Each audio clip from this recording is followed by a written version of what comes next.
ನೀವೆಲ್ಲರೂ ಚೆನ್ನಾಗಿದ್ದೀರಾ ಅನ್ನೋದು ನನ್ನ ಭಾವನೆ. ಇವತ್ತು ವೈಕುಂಠ ಏಕಾದಶಿ ಇದ್ದಿದ್ದರಿಂದ ನೈವೇದ್ಯ ಎಲ್ಲ ಮಾಡಿ ಪೂಜೆ ಎಲ್ಲ ಆಯಿತು. ಬೆಳಗ್ಗೆ ಕ್ಲೀನಿಂಗ್ ಕೆಲಸನೂ ಕೂಡ ಎಲ್ಲ ಮುಗೀತು. ಇವಾಗ ಸುಮಾರು ಒಂದು 11 ಗಂಟೆ ಆಗಿಬಿಟ್ಟಿದೆ. ಬೇಗ ಪೂಜೆ ಮುಗಿಸ್ಕೊಂಡು ದೇವಸ್ಥಾನಕ್ಕೆ ಹೋಗೋಣ ಅಂತ ಅಂದ್ಕೊಂಡೆ, ಬಟ್ ಟೈಮೇ ಆಗೋಯ್ತು. ಏನೋ ಗೊತ್ತಿಲ್ಲ, ಇತ್ತೀಚೆಗಂತೂ 11 ಗಂಟೆ ಅಂತೂ ಆಗೇ ಬಿಡುತ್ತೆ ನಾನೆಲ್ಲ ಕೆಲಸ ಮುಗಿಸಿ ಪೂಜೆ ಮಾಡೋ ಅಷ್ಟರಲ್ಲಿ. ಸೊ ಇವಾಗ ದೇವಸ್ಥಾನಕ್ಕೆ ಹೋಗೋಣ. ಅಲ್ಲಂತೂ ತುಂಬ ಚೆನ್ನಾಗಿ ಅಲಂಕಾರ ಮಾಡಿರ್ತಾರೆ. ವೆಂಕಟೇಶ್ವರ ದೇವಸ್ಥಾನ ಎಲ್ಲ ಕಡೆನೂ ಅಷ್ಟೇ ತುಂಬ ಚೆನ್ನಾಗಿ ಅಲಂಕಾರ ಮಾಡಿರ್ತಾರೆ. ವೈಕುಂಠ ದ್ವಾರ ಅಂತಲೂ ಕೂಡ ಮಾಡಿರ್ತಾರೆ. ತುಂಬ ಚೆನ್ನಾಗಿರುತ್ತೆ. ಇವತ್ತಂತೂ ವೆಂಕಟೇಶ್ವರನ ದರ್ಶನ ಮಾಡೋದಕ್ಕೆ ತುಂಬ ಖುಷಿ ಅನಿಸುತ್ತೆ. ಸೊ ಹಾಗಾಗಿ ಇವಾಗ ದೇವಸ್ಥಾನಕ್ಕೆ ಅಂತ ಹೇಳಿ ಹೊರಟಿದ್ದೀನಿ. ಇನ್ನೂ ತಿಂಡಿ ತಿಂದಿಲ್ಲ. ದೇವಸ್ಥಾನಕ್ಕೆ ಹೋಗ್ಬಿಟ್ಟು ಬಂದು ಆಮೇಲೆ ತಿಂಡಿ ತಿನ್ನೋಣ ಅಂತ ಹೇಳಿ ಇವತ್ತಿನ್ನೂ ತಿಂಡಿ ತಿಂದಿಲ್ಲ. ಹಾಗೆ ಬ್ಯಾಲೆನ್ಸ್ ಉಳಿಸಿದ್ದೀನಿ ತಿಂಡಿನ. ಇವಾಗ ಫಸ್ಟು ದೇವಸ್ಥಾನಕ್ಕೆ ಹೋಗ್ಬಿಟ್ಟು ಬಂದ್ಬಿಡೋಣ. ನಾನಿವತ್ತು ಸಿಂಪಲ್ಲಾಗಿ ದೇವರ ನೈವೇದ್ಯಕ್ಕೆ ಏನು ಹೇಳ್ತೀವಿ, ರವೆ ಪೊಂಗಲ್ನ ಮಾಡ್ಕೊಂಡಿದ್ದೀನಿ. ಅಕ್ಕಿಯಿಂದ ಕಾಮನ್ನಾಗಿ ಪೊಂಗಲ್ ಮಾಡ್ತೀವಲ್ವ, ಸೊ ಇವತ್ತು ನಾನು ರವೆಯಿಂದ ಪೊಂಗಲ್ನ ಮಾಡಿದ್ದೀನಿ. ಸ್ವೀಟ್ ಪೊಂಗಲ್ಲು. ಆ ರವೆಯಿಂದ ಮಾಡಿದಂಥ ಸ್ವೀಟ್ ಪೊಂಗಲ್ನ ದೇವ್ರ ನೈವೇದ್ಯಕ್ಕೆ ಇಟ್ಟು ಪೂಜೆ ಎಲ್ಲ ಮುಗಿಸ್ಕೊಂಡಿದ್ದೀನಿ. ಪೂಜೆ ಎಲ್ಲ ಮುಗಿಸಿ ಇವಾಗ ದೇವಸ್ಥಾನಕ್ಕೆ ಕೊಟ್ಟಿರೋವಂಥದ್ದು. ನಾನು ಇವಾಗ ದೇವಸ್ಥಾನಕ್ಕೆ ಹೋಗ್ತೀನಿ. ಅಷ್ಟರಲ್ಲಿ ನಾನು ಹೇಗೆ ನೈವೇದ್ಯ ಮತ್ತು ಪೂಜೆ ಎಲ್ಲ ಮುಗಿಸ್ಕೊಂಡಿದ್ದೀನಿ ಅಂತ ನೀವು ನೋಡ್ತಾ ಇರಿ. ಅಷ್ಟರಲ್ಲಿ ನಾನು ದೇವಸ್ಥಾನಕ್ಕೆ ಹೋಗಿ ರೀಚ್ ಆಗ್ತೀನಿ, ಆಯಿತಾ? ಅದಕ್ಕೂ ಮುಂಚೆ ಯಾರೆಲ್ಲ ಇನ್ನೂ ನನ್ನ ಚಾನಲ್ನ ಸಬ್ಸ್ಕ್ರೈಬ್ ಮಾಡಲಿವೋ ದಯವಿಟ್ಟು ಸಬ್ಸ್ಕ್ರೈಬ್ ಮಾಡ್ಕೊಂಡು ನೋಡಿ, ಮತ್ತು ಹೆಚ್ಚೆಚ್ಚು ಜನಕ್ಕೆ ಶೇರ್ ಮಾಡಿ, ಮತ್ತು ನಿಮ್ಮ ಅಭಿಪ್ರಾಯ ಅನಿಸಿಕೆಗಳನ್ನ ಕಮೆಂಟ್ ಮೂಲಕ ತಿಳಿಸಿ. ಹಾಗೆ ನಿಮಗೆ ಈ ವಿಡಿಯೋ ಇಷ್ಟ ಆದರೆ ಒಂದು ಲೈಕ್ ಮಾಡೋದನ್ನ ಮರಿಬೇಡಿ. ಬನ್ನಿ ವಿಡಿಯೋ ನೋಡೋಣ. ನಾನಿಲ್ಲಿ ಒಂದು ಕುಕ್ಕರ್ಗೆ ಒಂದು ಅರ್ಧ ಕಪ್ ಆಗುವಷ್ಟು ಹೆಸರುಬೇಳೆನ ತೊಗೊಂಡಿದ್ದೀನಿ. ಹೆಸರುಬೇಳೆನ ನೀಟಾಗಿ ವಾಶ್ ಮಾಡ್ಕೊಂಡಿದ್ದೀನಿ.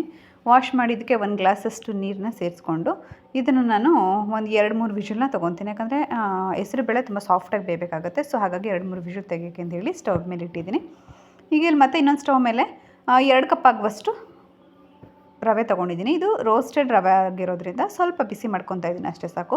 ತುಂಬ ಜಾಸ್ತಿ ಉರಿಯೋ ಅವಶ್ಯಕತೆ ಇಲ್ಲ. ಇದು ರೋಸ್ಟೆಡ್ ಆಗಿರೋದ್ರಿಂದ ಸ್ವಲ್ಪ ಬಿಸಿ ಮಾಡಿಕೊಂಡ್ರೆ ಸಾಕು. ಸೊ ಮಾಮೂಲಿ ನಾವು ಉಪ್ಪಿಟ್ಟಿಗೆಲ್ಲ ಹೇಗೆ ಹುರ್ಕೊತೀವೋ ಅದೇ ರೀತಿ ಹುರ್ಕೊಂಬಿಡೋಣ. ರೋಸ್ಟೆಡ್ ಇಲ್ಲ ಅಂದರೆ ಸ್ವಲ್ಪ ಚೆನ್ನಾಗಿ ಒಂದು 5 ನಿಮಿಷ ಉರಿಬೇಕಾಗುತ್ತೆ. ಇಲ್ಲಾಂದರೆ ಸ್ವಲ್ಪ ಹುರ್ಕೊಂಡ್ರೆ ಬಿಸಿ ಆದರೆ ಸಾಕು. ನಂತರ ಇಲ್ಲೊಂದು ಪಾತ್ರೆ ಇಟ್ಕೊಂಡಿದ್ದೀನಿ. ನಾನು ಆ್ಯಕ್ಚುಲಿ ಇದು ಮುದ್ದೆ ಪಾತ್ರೆ, ಮುದ್ದೆಗೆ ಅಂತೇಳಿ ಉಪಯೋಗಿಸ್ತೀನಿ. ಇವತ್ತು ನೀಟಾಗಿ ವಾಶ್ ಮಾಡಿಟ್ಟಿದೆ. ಸೊ ಹಂಗಾಗಿ ಪ್ರಸಾದ ಇದರಲ್ಲೇ ಮಾಡೋಣ ಅಂತೇಳಿ ನೈವೇದ್ಯಕ್ಕೆ ಇದರಲ್ಲೇ ಮಾಡ್ಕೊತಾ ಇದ್ದೀನಿ. ಇದಕ್ಕೆ ಒಂದು 2-3 ಸ್ಪೂನಷ್ಟು ತುಪ್ಪ ಹಾಕ್ಕೊಂಡಿದ್ದೀನಿ. ಹಾಗೆ ಸ್ವಲ್ಪ ಗೋಡಂಬಿನೂ ಕೂಡ ಸೇರಿಸ್ಕೊಂಡಿದ್ದೀನಿ. ಈ ಗೋಡಂಬಿ ಚೆನ್ನಾಗಿ ಇನ್ನೇನು ಫ್ರೈ ಆಗ್ತಿದೆ ಅಂತಂದಾಗ ದ್ರಾಕ್ಷಿನೂ ಕೂಡ ಸೇರಿಸ್ಕೊತಾ ಇದ್ದೀನಿ. ದ್ರಾಕ್ಷಿ ಲಾಸ್ಟಲ್ಲಿ ಹಾಕ್ಕೊಂಡ್ರೆ ಬೆಟರ್ ಅಲ್ವಾ, ಇಲ್ಲಾಂದರೆ ಮೊದಲೇ ಹಾಕಿದ್ರೆ ಸೀದೋಗ್ಬಿಡುತ್ತೆ, ಗೋಡಂಬಿ ಫ್ರೈ ಆಗೋಲ್ಲ. ಸೊ ಹಾಗಾಗಿ ಲಾಸ್ಟಲ್ಲಿ ದ್ರಾಕ್ಷಿನ ಹಾಕ್ಕೊಂಡು ಇದರಲ್ಲಿರುವಂತಹ ದ್ರಾಕ್ಷಿ ಗೋಡಂಬಿ ಎಲ್ಲ ಫ್ರೈ ಆಗಿದ ನಂತರ ತೆಗೆದುಬಿಡೋಣ. ದ್ರಾಕ್ಷಿ ಗೋಡಂಬಿ ಎಲ್ಲ ತೆಗೆದಿದ ನಂತರ ಇದಕ್ಕೆ ನಾವು ನೀರನ್ನ ಸೇರಿಸ್ಕೋಬೇಕಾಗುತ್ತೆ. ನೀರು ನೋಡಿಕೊಂಡು ನಾನಿಲ್ಲಿ ಒಂದು 2 ಕಪ್ ಆಗುವಷ್ಟು ನೀರನ್ನ ಸೇರಿಸ್ಕೊತಾ ಇದ್ದೀನಿ. ನೀವು ನೋಡ್ಕೊಂಡು ನಿಮಗೆ ಎಷ್ಟು ಬೇಕಷ್ಟು ನೋಡ್ಕೊಂಡು ನೀವು ನೀರು ಸೇರಿಸ್ಕೊಬೋದು. ಆಮೇಲೂ ಕೂಡ ಸೇರಿಸ್ಕೊಬೋದು. ನಾವು ಹೆಸರುಬೇಳೆ ಸೇರಿಸೋವಂಥ ಟೈಮಲ್ಲೂ ಕೂಡ ಸೇರಿಸ್ಕೋಬೇಕಾಗಿರೋದ್ರಿಂದ ನೀವು ಎಷ್ಟು ಬೇಕು ನೋಡ್ಕೊಂಡು ಸೇರಿಸ್ಕೊಳ್ಳಿ. ನಂತರ ಇದಕ್ಕೆ ಬೆಲ್ಲನ ಸೇರಿಸ್ಕೊತಾ ಇದ್ದೀನಿ. ಇದು ಬೆಲ್ಲ ನಾವು ಆ್ಯಕ್ಚುಲಿ ಮಂಡ್ಯದಿಂದ ತಂದಿದ್ವಿ. ಫುಲ್ ಮೆಲ್ಟ್ ಆಗಿಬಿಟ್ಟಿದೆ ಈ ಬೆಲ್ಲ. ಸೊ ಹಾಗಾಗಿ ಇದನ್ನೇ ಹಾಕ್ತಾಯಿದ್ದೀನಿ. ಈ ಬೆಲ್ಲನ ಹಾಕ್ಕೊತಾ ಇದ್ದೀನಿ. ಈ ಬೆಲ್ಲ ಹಾಕಿ ಇದು ಚೆನ್ನಾಗಿ ಕರಗಿ ಕುದಿಬೇಕು, ಚೆನ್ನಾಗಿ ಕುದಿಬೇಕು. ಅಲ್ಲಿವರೆಗೂ ಕೂಡ ಇದನ್ನು ತಿರುಗಿಸಿ ಇದನ್ನು ಹಾಗೆ ಸ್ಟವ್ನ ಬಿಟ್ಬಿಡೋಣ. ಇದ್ರ ಪಾಡಿಗಿದು ಕುದೀತಾ ಇರುತ್ತೆ. ಹೆಸರುಬೇಳೆನೂ ಕೂಡ ಇನ್ನೇನು ಕೂಗಿ ತಣ್ಣಗಾಗುತ್ತೆ ಅಷ್ಟರಲ್ಲಿ. ಸೊ ಹಾಗಾಗಿ ಇವಾಗ ಇದನ್ನು ಹಾಗೆ ಬಿಟ್ಬಿಡೋಣ, ಚೆನ್ನಾಗಿ ಕುದೀಲಿ. ನೋಡಿ ಚೆನ್ನಾಗಿ ಕುದಿ ಬರ್ತಿದೆ. ಈ ಥರ ಚೆನ್ನಾಗಿ ಒಂದು 2-3 ನಿಮಿಷ ಕುದಿ ಬಂದಿದ ನಂತರ ನಾವು ಇದಕ್ಕೆ ಬೇಯಿಸ್ಕೊಂಡಿರುವಂತಹ ಹೆಸರುಬೇಳೆ ಏನಿದೆ ಅದನ್ನು ನಾವು ಸೇರಿಸ್ಕೋಬೇಕಾಗುತ್ತೆ. ನೋಡಿ ಇದು ಇಷ್ಟು ಕುದಿದ್ರೆ ಸಾಕಾಗುತ್ತೆ. ಇಷ್ಟು ಕುದಿ ಬಂದಿದ್ದು ಸ್ವಲ್ಪ ಒಂದು 2-3 ನಿಮಿಷ ಚೆನ್ನಾಗಿ ಕುದಿ ಬಂದರೆ ಅದು ಬೆಲ್ಲದ್ದು ಒಂದು ಫ್ಲೇವರ್ ಚೆನ್ನಾಗಿ ಬಿಟ್ಕೊಬಿಡುತ್ತೆ. ಅದು ಪಾಕ ಥರ ಆಗುತ್ತೆ ಸ್ವಲ್ಪ. ಸೊ ಹಾಗಾಗಿ ಅದು ಕುದಿ ಬಂದಿದ ನಂತರ ನಾವು ಬೇಯಿಸ್ಕೊಂಡಿರುವಂತಹ ಹೆಸರುಬೇಳೆ ಏನಿದೆ ಅದನ್ನು ನಾವೀಗ ಇದಕ್ಕೆ ಸೇರಿಸ್ಕೋಬೇಕಾಗುತ್ತೆ. ತುಂಬ ಚೆನ್ನಾಗಾಗುತ್ತೆ ಇದು. ಯಾವಾಗಲೂ ಅಕ್ಕಿಲಿ ಮಾಡ್ಕೊತೀವಲ್ವ ಸ್ವೀಟು ಪೊಂಗಲ್ನ. ಸೊ ಇವತ್ತು ನಾನು ರವೆಲಿ ಮಾಡ್ತಾಯಿದ್ದೀನಿ. ಒಂಥರ ಡಿಫ್ರೆಂಟಾಗಿ ಕೂಡ ಇರುತ್ತೆ. ಏಕಾದಶಿ ಅಂದರೆ ಉಪವಾಸ, ರೈಸ್ ಎಲ್ಲ ಊಟ ಮಾಡಬಾರ್ದು ಅಂತ ಹೇಳ್ತಾರೆ. ಸೊ ಅಂಥ ಟೈಮಲ್ಲಿ ಈ ಥರ ರವೆ ಹಾಕಿ ಮಾಡ್ಕೊಬೋದು. ನೋಡಿ ಈ ರೀತಿ ಇನ್ನು ಹೆಸರುಬೇಳೆ ಬೇಯಿಸಿದಂಥ ಹೆಸರುಬೇಳೆ ಹಾಕಿದ ನಂತರ ಒಂದು ಕುದಿ ಬರೋವರೆಗೂ ಕೂಡ ವೆಯ್ಟ್ ಮಾಡಬೇಕಾಗತ್ತೆ. ಇದು ಒಂದು ಕುದಿ ಬಂದಿದ ನಂತರ ನಾವು ಹುರಿದಿಟ್ಕೊಂಡಿರುವಂತಹ ರವೆ ಏನಿದೆ ಅದನ್ನು ನಾವು ಸೇರಿಸ್ಕೋಬೇಕಾಗತ್ತೆ. ಅದು ಸುಮಾರು ಸ್ವಲ್ಪನೇ ಹುರ್ಕೊಂಡಿರುವಂಥದ್ದು ರವೆ. ಅದನ್ನು ಅಷ್ಟನ್ನು ಕೂಡ ಸೇರಿಸಿ ಸ್ವಲ್ಪ ಬೇಯೋದಕ್ಕೆ ಇಡಬೇಕಾಗತ್ತೆ. ಚೆನ್ನಾಗಿ ತಿರುಗಿಸ್ಕೊಂಡು ಅದನ್ನು ಬೇಯೋದಕ್ಕೆ ಇಡಬೇಕಾಗತ್ತೆ. ಈ ಬೆಲ್ಲ ಎಲ್ಲ ಹಾಕಿರೋದ್ರಿಂದ ಬೆಲ್ಲ, ಹೆಸರುಬೇಳೆ ಮತ್ತು ಈ ರವೆ ಏನಿದೆ ಇದೆಲ್ಲ ನೀಟಾಗಿ ಹೊಂದ್ಕೋಬೇಕು, ಅಲ್ಲಿವರೆಗೂ ಕೂಡ ಚೆನ್ನಾಗಿ ಇದು ಬೇಯಬೇಕಾಗತ್ತೆ.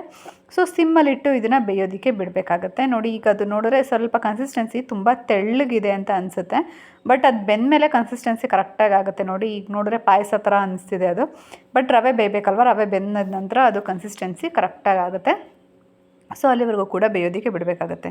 ನೋಡಿ ಇವಾಗ ಒಂದು 2 ನಿಮಿಷ ಬೆಂದಿದ ನಂತರ ಕನ್ಸಿಸ್ಟೆನ್ಸಿ ಕರೆಕ್ಟಾಗಿ ಬಂದಿದೆ. ಈ ಕನ್ಸಿಸ್ಟೆನ್ಸಿ ಬಂದರೆ ಸಾಕು, ಇದು ಕರೆಕ್ಟಾಗಿ ಹದ ಆಗಿದೆ.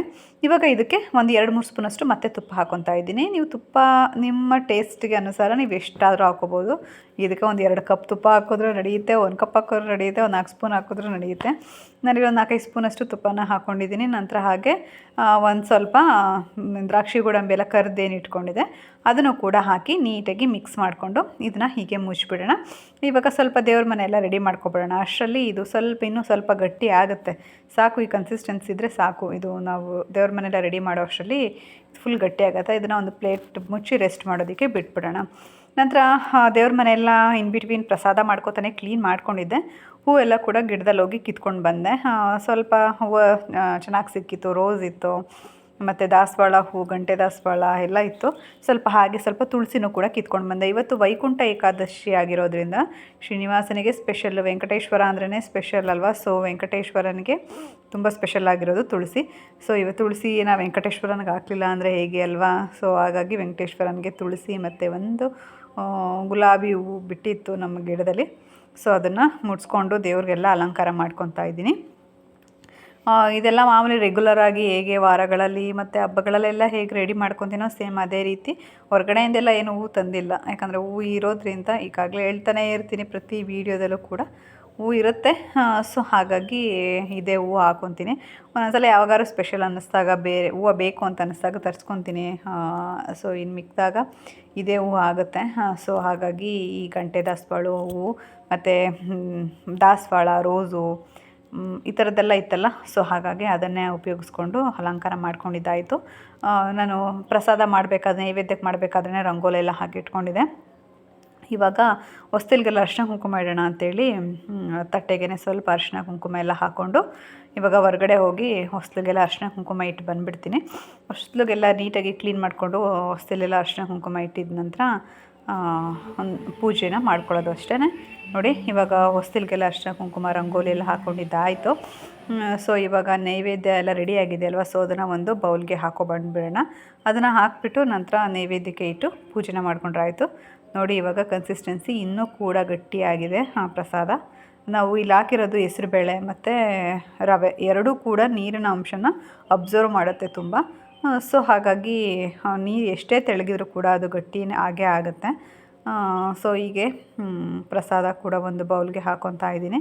ನಾನು ಪ್ರತಿ ಸಲ ಅಂದರೆ ಈ ಥರ ಏನಾದರೂ ಸ್ಪೆಷಲ್ ಡೇಸ್ ಇದ್ದಾಗಷ್ಟೇ ನಾನು ನೈವೇದ್ಯಕ್ಕೆ ಏನಾದರೂ ಮಾಡ್ತೀನಿ. ಇನ್ನು ಮಿಕ್ಕಿದಾಗ ಡ್ರೈ ಫ್ರೂಟ್ಸ್ ಏನಾದರೂ ಇಟ್ಟರೆ ಇಟ್ಬಿಡ್ತೀನಿ, ಅಥವಾ ಬಾಳೆಹಣ್ಣು ಇದ್ದರೆ ಅದನ್ನೇ ಇಟ್ಬಿಡ್ತೀನಿ. ಇವತ್ತು ಏನು ರವೆ ಸ್ವೀಟ್ ಪೊಂಗಲ್ ತುಂಬ ಚೆನ್ನಾಗಾಗಿತ್ತು. ಅದನ್ನು ನೈವೇದ್ಯಕ್ಕೆ ಇಟ್ಟು ಇವಾಗ ದೀಪನ ಹಚ್ಕೊಂಡು ಪೂಜೆನ ಮಾಡ್ಕೊತಾ ಇದ್ದೀನಿ. ರೆಗ್ಯುಲರಾಗಿ ವಾರಗಳಲ್ಲೆಲ್ಲ ಹೇಗೆ ಪೂಜೆ ಮಾಡ್ತೀವೋ ಸೇಮ್ ಅದೇ ರೀತಿ ಪೂಜೆನ ಮಾಡಿಕೊಂಡೆ. ಸ್ಪೆಷಲ್ ಏನಂತಂದರೆ ರವೆ ಸ್ವೀಟ್ ಪೊಂಗಲ್ ಮಾಡಿರೋದೇ ಇವತ್ತಿನ ಸ್ಪೆಷಲ್ ಅಂತಲೇ ಹೇಳ್ಬೋದು. ನಾನು ಯಾವಾಗ ಪೂಜೆ ಮಾಡಬೇಕಾದ್ರೂ ದೀಪನ ಹಚ್ಚಿ ಗಂಧದ ಕಡ್ಡಿ ಮತ್ತು ಇನ್ನೊಂದೇನೋ ಸಾಂಬ್ರಾಣಿ ಮತ್ತು ಕರ್ಪೂರ ಇದಿಷ್ಟಿಂದನೂ ಕೂಡ ಆರತಿನ ಬೆಳಗಿ ಪೂಜೆನ ಮಾಡುವಂಥದ್ದು. ವಾರಕ್ಕೆ ಅಂದರೆ ವಾರಗಳಲ್ಲಿ ಅಂದರೆ ನಾವು ಸೋಮವಾರ, ಶುಕ್ರವಾರ ಮತ್ತು ಶನಿವಾರ ಇಂಥ ದಿನಗಳಲ್ಲಿ ಸಾಂಬ್ರಾಣಿ ಎಲ್ಲ ಜಾಸ್ತಿ ಹಚ್ತೀನಿ.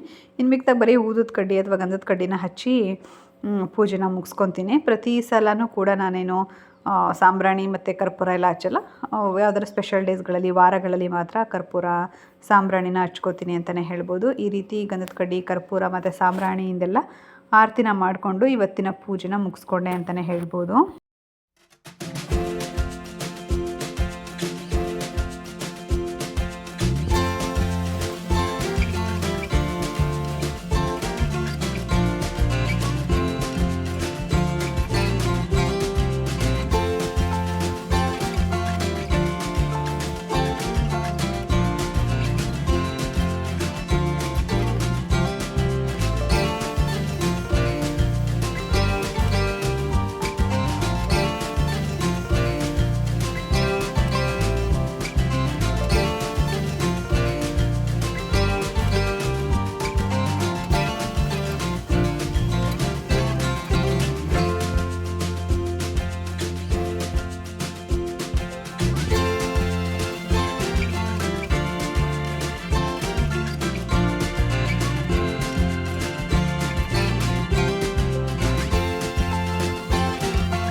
ಪೂಜೆ ಎಲ್ಲ ಮುಗಿಸ್ಕೊಂಡು ನಾನು ರೆಡಿಯಾಗಿ ದೇವಸ್ಥಾನಕ್ಕೆ ಬಂದಿದ್ದೀನಿ. ತುಂಬ ಚೆನ್ನಾಗಿ ಅಲಂಕಾರ ಮಾಡಿದ್ರು ದೇವಸ್ಥಾನ ನೋಡ್ತಾ ಇದ್ದೀನಿ. ಅಲ್ಲೇ ಇದ್ಬಿಡಲ್ಲ ಅನ್ನೋಷ್ಟು ಖುಷಿ ಆಯಿತು. ತುಂಬ ರಶ್ ಇತ್ತು. ಸ್ವಲ್ಪ ಹೊರಗಡೆ ಹೋಗಿ ದರ್ಶನ ಮಾಡ್ತೀನಿ ಹೂಗಳಿಂದಲೇ ಡೆಕೋರೇಟ್ ಮಾಡಿದ್ರು. ತುಂಬ ಅಂದರೆ ತುಂಬ ಚೆನ್ನಾಗಿ ಅಲಂಕಾರ ಮಾಡಿದ್ರು. ದೇವ್ರು ನೋಡ್ತಾ